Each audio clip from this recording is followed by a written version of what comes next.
channel. Today you are going to learn about present continuous tense. Present continuous tense का ये चौथा video है। हम लोग इस वीडियो में जो सीखेंगे वो सीखेंगे कि प्रेजेंट कंटिन्यूअस टेंस का इंटेरोगेटिव सेंटेंस कैसे बनाते हैं। क्या सीखेंगे? इंटेरोगेटिव। इंटेरोगेटिव का मतलब होता है बेटा जिसमें हम सवाल पूछते हैं उन्हीं को क्या बोलते हैं? इंटेरोगेटिव सेंटेंस बोलते हैं। अच्छा, उसको समझने से पहले आपको पहचान पता होना चाहिए कि प्रेजेंट कंटिन्यूअस टेंस का पहचान क्या होता है। तो मैंने हर वीडियो में पहचान बताया, यहाँ पर भी मैं थोड़ा सा यहाँ बता दे रहा हूँ कि हमेशा प्रेजेंट कंटिन्यूअस टेंस के वाक्य के अंत में हमेशा क्या देखने को मिलेगा? रहा है, रही है, रहे हैं, यही सब देखने को मिलेगा। कभी कभी ये नहीं आते हैं तो आपको वहाँ पे ये दिमाग लगाना है कि क्या वह काम चल रहा है या नहीं चल रहा है। तो कंटिन्यूअस का मतलब क्या होता है? जारी। क्या होता है? जारी। जो काम चलता है उसी को बोलते हैं कंटिन्यूअस टेंस। तो प्रेजेंट में जितने सारे काम चल रहे होते हैं उन्हीं काम को बोलने के लिए हमें कौन से टेंस का प्रयोग करना होता है? प्रेजेंट कंटिन्यूअस टेंस का। अब हम देखते हैं इंटेरोगेटिव का। इंटेरोगेटिव का मतलब क्या होता है बेटा? सवाल पूछना। क्या होता है? सवाल पूछना। तो देखो, जो हम लोग सवाल पूछते हैं, हमारा जो सवाल पूछने का जो तरीका होता है दो तरीके का होता है। एक यस नो टाइप का क्वेश्चन होता है, यस नो टाइप का क्वेश्चन, और एक क्या होता है? WH फैमिली टाइप का क्वेश्चन होता है। अब कहोगे सर ये कौन सा वाला है? पहली बार सुन रहे हैं? अगर पहली बार सुन रहे हो तो सुन लो। यस नो टाइप का मतलब होता है, यस नो क्वेश्चन का मतलब होता है कि एक ऐसा सवाल जिस सवाल का जवाब तुम यस या नो बोलकर दे पाओ। क्या बोला मैंने?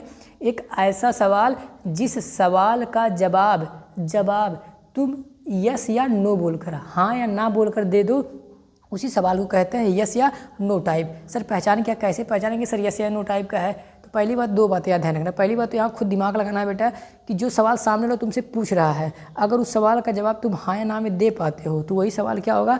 यस या नो टाइप का इंटेरोगेटिव होगा। उसका जो हिंदी का पहचान होगा, हिंदी का आसानी समझ जाओगे, उसमें क्या शब्द पहले आएगा, क्या आएगा? बस उसमें सिर्फ क्या शब्द से हम सवाल पूछते हैं। मैं पूछ के दिखा रहा हूँ, क्या तुम पानी पी रहे हो? क्या तुम मेरा वीडियो देख रहे हो? क्या तुम हंस रहे हो? क्या तुम रो रहे हो? क्या तुम सो रहे हो? क्या तुम चिढ़ा रहे हो? क्या तुम गाली दे रहे हो?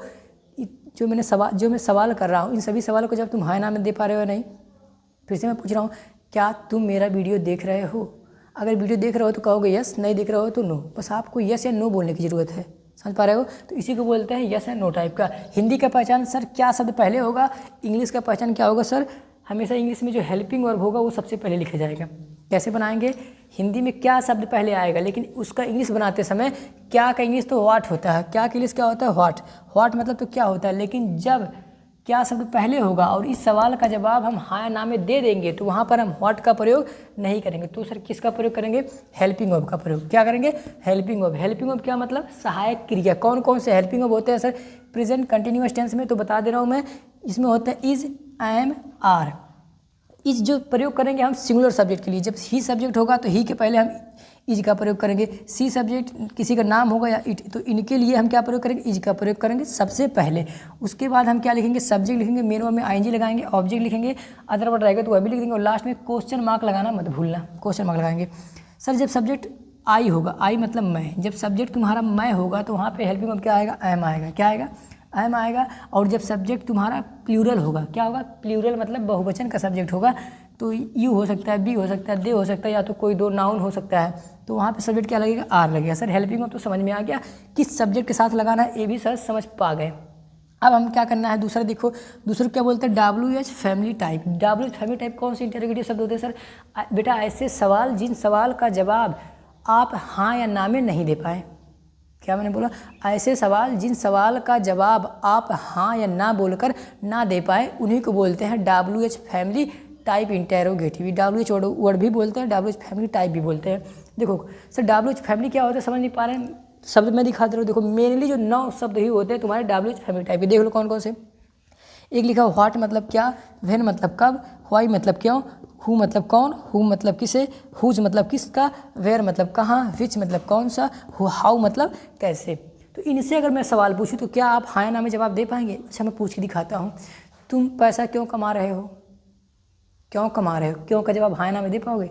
नहीं दे पाओगे ना। मगर तुम्हें कौन बुला रहा है? सवाल का जवाब हाँ या ना में दे पाओगे? नहीं ना। तुम किसे पीछा कर रहे हो? तुम किसका पीछा कर रहे हो? किसका पीछा कर रहे हो? हाँ ना में जवाब दे पाओगे? नहीं ना। तुम क्या खा रहे हो? तुम क्या पहन रहे हो? तुम कहाँ बेच रहे हो? तुम कहाँ रह रहे हो? इन सभी सवालों का जवाब हाँ या ना में दे पा रहे हो? नहीं ना। तो बेटा जिन सवालों का जवाब हाँ या ना बोल कर दिया जाएगा उसे बोला जाएगा यस या नो टाइप, और जिसका जवाब हाँ ना में नहीं दिया जाएगा उसी को बोलेंगे डब्ल्यू इज फैक्टिव। तो मैं थोड़ा सा साइड हो रहा हूँ, आपको सबसे पहले हेडिंग डालना है प्रेजेंट कंटिन्यूअस टेंस का इंटरोगेटिव सेंटेंस, ये हेडिंग हो जाएगा। उसके बाद फिर आपको स्ट्रक्चर लिख लेना है, पहले यस नो टाइप के स्ट्रक्चर लिख लेना है, इस तरह से लिख लेना है। उसके बाद आप दूसरा क्या लिखना है, डब्ल्यू इज फैमिली डाल के लिख लेना है, ये स्ट्रक्चर नोट कर लेना है। हेल्पिंग आप क्या नहीं समझ पा रहे हैं तो ये भी लिख लीजिएगा, इज एम आर, इज किसके लिए प्रयोग होगा, एम किसके लिए प्रयोग होगा, आर किसके लिए प्रयोग होगा, ये भी आपको नोट कर लेना है। कौन कौन से डब्ल्यू छोटे होते हैं नहीं पता था तो आज यहाँ देख के नोट कर लो, इसके बाद इसको याद कर लो। देखो मेनली तो इतने ही होते हैं, लेकिन इनका प्रयोग करके हम और भी का प्रयोग करते हैं, और भी डब्ल्यू क्रिएट कर लेते हैं। जैसे हाउ के बाद मैंने जोड़ देते हैं, हाउ मैंने हो जाता है, हाउ के बाद फार जोड़ेंगे तो फार हो जाता है, वाट के बाद टाइप जोड़ेंगे तो व्हाट टाइप किस प्रकार का हो जाता है। ऐसे बहुत से डब्ल्यू बनते हैं, लेकिन अभी ज़्यादा नहीं जानकारी है ना, तो बेसिक चीज़ें पे ध्यान दो। बेसिक चीज़ है, पहले अपना बेसिक क्लियर कर लो, ठीक है। तो इसको नोट कर लो। अब मैं क्लीन कर रहा हूँ बोर्ड, पहले मैं इसका एग्जाम्पल देता हूँ, उसके बाद फिर मैं इस पर आऊँगा, ठीक है। तो पहले मैं बोर्ड क्लीन करने जा रहा हूँ और सबका मैं बारी बारी से एग्जाम्पल देता हूँ। मैं उम्मीद करता हूँ कि नोट हो गया होगा। चलो, तो यस एंड नो टाइप का सबसे पहले मैं एग्जाम्पल देता हूँ। यस एंड नो टाइप का मतलब ऐसे सवाल होंगे जिनका जवाब हम हाँ ना बोल कर दे पाएंगे। उसके बाद फिर हम लोग डब्ल्यू चोट पे आएंगे। देखो यस एंड नो टाइप का मतलब क्या हुआ कि जिस सवाल का जवाब हम हाँ या ना बोलकर दे पाएंगे उसी को बोलेंगे यस एंड नो टाइप। चलो, तो मैं पहले इज का बना के दिखाऊंगा, एम का बना के दिखाऊंगा, फिर आर का बना के दिखाऊंगा। उसके बाद फिर आपको बनाना है। क्यों? अगर आपको सच में इंग्लिश बोलना सीखना है, सच में इंग्लिश लिखना सीखना है, then you have to use your own brain. आप खुद का भी दिमाग प्रयोग करना पड़ेगा बेटा। अगर इतना सोचेंगे जितना मैं पढ़ा रहा हूँ उतने पे ही रुक जाएंगे तो इससे काम नहीं चलने वाला है। मैं कॉन्सेप्ट दे सकता हूँ, 10, 15, 20 एग्जाम्पल दे सकता हूँ, उससे ज़्यादा तो नहीं दे सकता, लेकिन आपको अपने खुद से प्रैक्टिस करना होगा, ठीक है बेटा। चलो एग्जाम्पल में देता हूँ। पहला सेंटेंस मैं शुरू कर रहा हूँ सिमिलर से। मैं कह रहा हूँ क्या तुम हंस रहे हो, क्या तुम हंस रहे हो, क्या तुम हंस रहे हो। देखो हिंदी बस एक बार लिखूँगा, बार बार नहीं। क्या तुम, अच्छा सिमिलर सब्जेक्ट लेना है। क्या वह हंस रहा है, क्या वह हंस रहा है। देखो क्या वह हंस रहा है, तो सर क्या आया, व्हाट लगा दे क्या? नहीं, पढ़ो इसको। क्या इस सवाल का जवाब तुम हाँ या ना में दे पा रहे हो या नहीं, पहले पढ़ लो। क्या वह हंस रहा है, जो तुमसे ये बात बोला है तो तुम समझ पा रहे हो ना कि हाँ बोलना है या ना बोलना है। तुम्हारे सामने भी बैठा हो, मैं पूछ रहा हूँ क्या वो हंस रहा है। अगर हंस रहा तो बोलोगे यस, नहीं हंस रहा तो नो। तो हाँ या ना बोलोगी वो था ना, और कुछ है ना। तो इसलिए इसका जो ट्रांसलेशन होगा, व्हाट का प्रयोग यहाँ पे नहीं किया जाएगा, हेल्पिंग वर्ब का प्रयोग किया जाएगा। तो देखो पहले सब्जेक्ट क्या है, वह मतलब सिंगुलर। तो सिंगुलर के लिए क्या लगता है सर, इज लगता है। तो सबसे पहले क्या आएगा, इज आएगा। लो सर हेल्पिंग वर्ब मैंने लिख दिया। अब क्या लिखना होता है, सब्जेक्ट। सब्जेक्ट क्या है, काम, जो काम करता है वो सब्जेक्ट। रोने का हंसने का काम कौन कर रहा है, वह, तो वह का इंग्लिश ही हो गया। सो इज ही हो गया। अब क्या लिखो, मेन वर्ब में आईएनजी लगा। देखो सब्जेक्ट हो गया, सॉरी हेल्पिंग वर्ब हो गया, सब्जेक्ट हो गया, मेन वर्ब में आईएनजी। तो हंसना मतलब लाफ, LAUGH, लाफ हो गया, लेकिन आईएनजी लगाना सर। बिफोर मतलब वर्ब में ING. So is he laughing, और लास्ट में क्वेश्चन मार्क। अब कहोगे सर ऑब्जेक्ट नहीं लिखे, अदर वर्ड नहीं लिखे तो बेटा जब सेंटेंस भी नहीं था तो क्यों लिखे, बिना मतलब चौक क्यों खर्चा करें। चलिए आगे देखें। तो इज ही लाफिंग, क्या वो हंस रहा है, इज ही लाफिंग। दूसरे एग्जाम्पल में आपको दिखाता हूँ। सी का प्रयोग मैं करके दिखा रहा हूँ।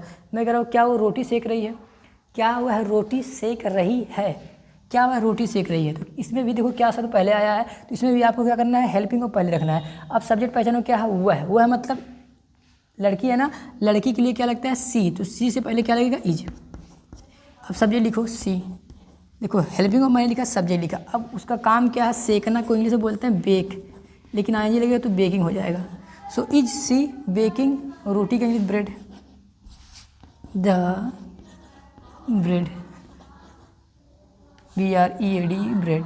Slow, is she baking the bread, क्या वो रोटी सेक रही है। आगे बढ़ते हैं। ये किसी भी नाम का मैं बना के दिखा दे रहा हूँ, किसी भी नाम का। मैं कह रहा हूँ क्या मोहन, क्या मोहन पैसा बचा रहा है, क्या मोहन पैसा बचा रहा है। तो क्या यहाँ पर भी क्या आया, तो व्हाट लगा दे क्या सर, नहीं बेटा व्हाट नहीं लगा। देखो क्या मोहन पैसा बचा रहा है, जवाब हाँ ना में दिया जा सकता है ना, बिल्कुल दिया जा सकता है। तो इसलिए यहाँ पे हमें इज लगाना है।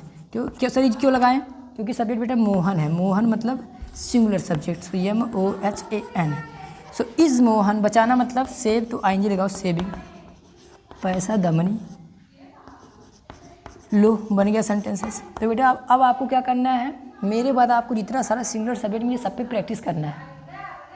क्या पापा आ रहे हैं, सो इज फादर कमिंग, क्या मम्मी डांट रही है, सो इज़ मदर स्कोल्डिंग, क्या दादी कुछ काम कर रही हैं, so is grand mother doing something. इस तरह से जितना सेंटेंस हो सके बेटा आप खुद से बनाइए, ठीक है। अब मैं चलता हूँ आई एम की तरफ, इसको नोट कर लीजिएगा। अब मैं आई एम की तरफ बढ़ रहा हूँ। आई एम मतलब होता है आई, जब सब्जेक्ट आई होगा तो उसी के लिए बस आई एम बनाया गया है और बाकी आई एम का प्रयोग किसी के साथ होता नहीं है। मैं कह रहा हूँ क्या मैं वीडियो बना रहा हूँ, लो क्या मैं वीडियो बना रहा हूँ, तो इस सवाल का जब हाँ ना में दिया जा सकता है ना, बना ही रहा हूँ ना, तो बोलोगे यस। तो क्या मैं वीडियो बना रहा हूँ, तो क्या के लिए व्हाट लगाए, नहीं, जो हेल्पिंग है वही पहले लिखो। तो आई के लिए क्या लगेगा, I am. So I am आई। बनाना मतलब शूट भी लगा सकते हैं, मेक भी लगा सकते हैं, तो मैं मेक लगा ले रहा हूँ, making. So I am I making, क्या बना रहा हूँ, वीडियो बना रहा हूँ बेटा। I am making video, I am I making video, क्या मैं वीडियो बना रहा हूँ। अब आई एम का प्रयोग करके जितना ज़्यादा, देखो जितना ज़्यादा सेंटेंस बनाओगे उतना निखरोगे। आई एम का प्रयोग कर सेंटेंस बना लो। क्या मैं सो रहा हूँ, सो एम आई स्लीपिंग। क्या मैं लिख रहा हूँ, सो एम आई राइटिंग। क्या मैं आगे बढ़ रहा हूँ, सो एम आई ग्रोइंग, एम आई ग्रोइंग। जितना मर्जी उतना बना लो बेटा। चलो आर की तरफ पे हम लोग मूव करते हैं। अच्छा अभी जगह है तो यहाँ पे हम लोग आर का देख। आर मतलब क्या सब्जेक्ट होना चाहिए, चाहे बी हो, यू हो, दे हो, कोई भी सब्जेक्ट हो तो आर ले लो। चलो मैं कह रहा हूँ क्या तुम आ रहे हो, क्या तुम आ रहे हो, क्या तुम आ रहे हो। तुम मतलब सर यू सब्जेक्ट होता तो यू के साथ क्या लगेगा, आर लगेगा। लो आर सब्जेक्ट लगाओ, यू आना मतलब coming. So are you coming, are you coming, क्या तुम आ रहे हो, आर यू कमिंग, क्या तुम जा रहे हो, आर यू गोइंग, क्या तुम रुक रहे हो, आर यू स्टेइंग, क्या तुम चाय बना रहे हो, so are you preparing tea. जो मन में आए बेटा बनाते रहो। Whatever is coming in your mind just try to translate that sentences. जो भी दिमाग में आए सबको ट्रांसलेट करने का प्रयास करो, ठीक है बेटा। चलो आगे बढ़ते हैं। एक सब्जेक्ट बी का ले लेते हैं। मैं करूँ क्या हम इंतज़ार कर रहे हैं, क्या हम इंतज़ार कर रहे हैं। तो क्या के लिए फिर से व्हाट लगाओगे, क्या नहीं, तो सब हेल्पिंग को आर, सब्जेक्ट क्या है बी, इंतज़ार करना मतलब वेटिंग।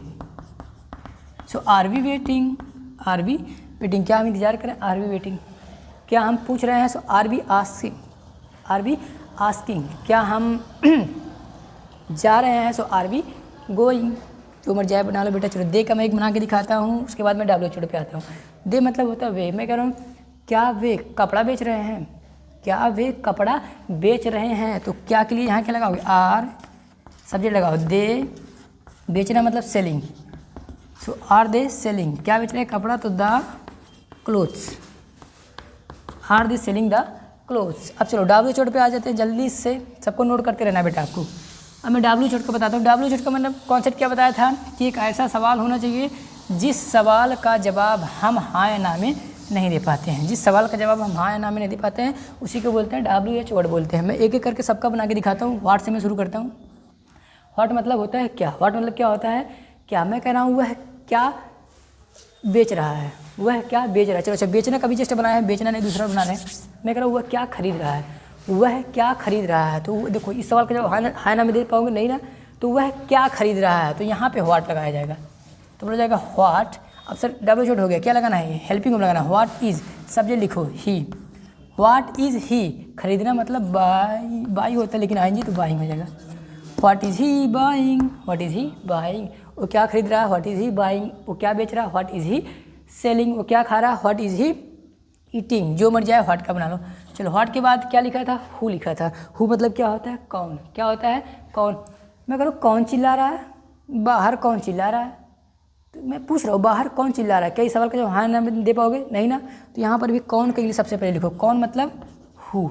अब सर हु के लिए इजी लगा। अब कहोगे सर यहाँ सब्जेक्ट नहीं है तो हेल्पिंग में क्या लगाएं, तो बेटा हु एक ऐसा डब्ल्यू चोट है जिसके साथ आर भी लगा सकते हैं, इज भी लगा सकते हैं। ये डिपेंड करता है हम कैसा पूछ रहे हैं। अगर मैं ये पूछ रहा हूँ कौन चिल्ला रहा है, मतलब मैं एक को पूछ रहा हूँ तो इज लगाऊंगा। लेकिन मैं अगर ऐसा पूछूँ कौन चिल्ला रहे हैं, मतलब एक से अधिक में पूछना चाहूँ तो आर भी लगा सकता हूँ मैं, कोई दिक्कत नहीं इसमें। तो मैं पूछ रहा हूँ कौन चिल्ला, बाहर कौन चिल्ला रहा है, तो हु इज।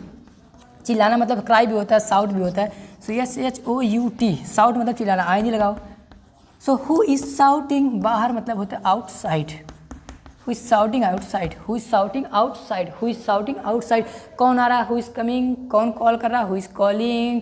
कौन बैठ रहा है, हु इज सिटिंग। कौन पढ़ा रहा है, हु इज टीचिंग। कौन देख रहा है, हु इज स्टेयरिंग। स्टेयरिंग मतलब तो घूरना। चलो कौन का हो गया। क्यों मतलब क्या होता है, व्हाई। क्यों मतलब क्यों से तो बहुत हम पूछते हैं। क्यों जा रहा है, व्हाई आर यू गोइंग। क्यों आ रहा है, व्हाई आर यू कमिंग। क्यों पूछ रहे हैं, व्हाई आर यू आस्किंग। क्यों सो रहे हो, व्हाई आर यू स्लीपिंग, तो क्यों उसका प्रयोग हम बहुत करते हैं बेटा। चलो मैं बोल दे रहा हूँ, तुम यहाँ क्यों आ रहे हो, तुम यहाँ क्यों आ रहे हो, तो क्यों का सबसे पहले इंग्लिश लिखेंगे व्हाई। देखो डब्ल्यू छोड़ हो गया, अब क्या लिखना है, आर है मतलब हेल्पिंग हो, डब्ल्यू छोड़ हेल्पिंग हो, सब्जेक्ट लिखो, तुम मतलब you. So why are you, आना मतलब कम लेकिन आएंगे लगाना है, सो कमिंग। यहाँ मतलब here, so why are you coming here. अब बेटा जितना मर जाए व्हाई का प्रयोग करके आप सेंटेंस बनाइए। मैं बस आपको कॉन्सेप्ट दे रहा हूँ, बाकी आपको प्रैक्टिस करना है बेटा, क्योंकि प्रैक्टिस से एक इंसान बेहतर बनता है, कॉन्सेप्ट से कोई बेहतर नहीं बनता है, प्रैक्टिस से बेहतर बनता है। और प्रैक्टिस आप कहाँ करेंगे, at your home you have to practice, घर पे आपको प्रैक्टिस करना है। मैं यहाँ जस्ट आपको कॉन्सेप्ट दे रहा हूँ, इसके कॉन्सेप्ट आपको समझा रहा हूँ। चलो व्हाट से आगे बढ़ते हैं। व्हेन मतलब होता है कब, व्हेन मतलब कब। मैं पूछ रहा हूँ हम कब जा रहे हैं, हम कब जा रहे हैं, हम आगरा कब जा रहे हैं, हम आगरा कब जा रहे हैं। तो कब मतलब क्या इंग्लिश होगा, कब मतलब व्हेन, कब मतलब व्हेन। देखो डब्ल्यू चोट हो गया, अब क्या लिखना है, आर, व्हेन आर, हम हैं तो इसलिए बी सब्जेक्ट हो गया, व्हेन आर बी। गोइंग मतलब होता है जाना, गोइंग मतलब जाना, लेकिन घूमने जाना तो विजिट लगाते हैं, विजिट। सो विजिटिंग, लो विजिट के स्पेलिंग में भूल गए, visiting. So when are we visiting to Agra, Agra लो बन गया। So when we are visiting to Agra, when we are visiting to Agra. पाँचों डब्ल्यू पढ़ते हैं, कहाँ मतलब वेयर, कहाँ मतलब वेयर। मैं पूछ रहा हूँ, अरे भैया तुम कहाँ जा रहे हो, भैया तुम कहाँ जा रहे हो, कहाँ जा रहे हो, कहाँ मतलब वेयर। सो वेयर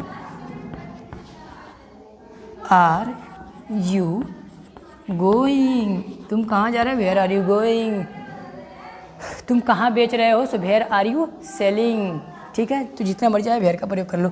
चलो एक और मैं बना के दिखाऊंगा, चूँकि टाइम ज़्यादा हो रहा है बेटा, जिस डब्ल्यू जेड का बोलो मैं बना देता हूँ।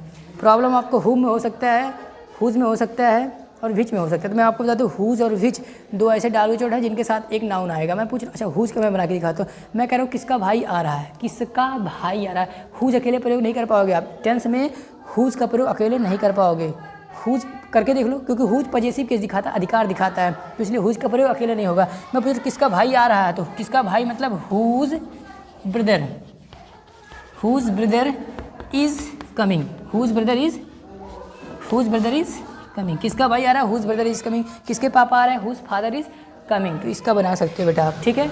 बाकी का जो भी 6 मैंने डब्ल्यू बना के दिखाया, चूँकि मेरे पास टाइम कम है बेटा, बाकी का बचा हुआ डब्ल्यू आपको खुद से बनाना है। कमेंट सेक्शन में मुझे आपको सेंटेंस में दिखाना है, हाउ का प्रयोग करके दिखाना है।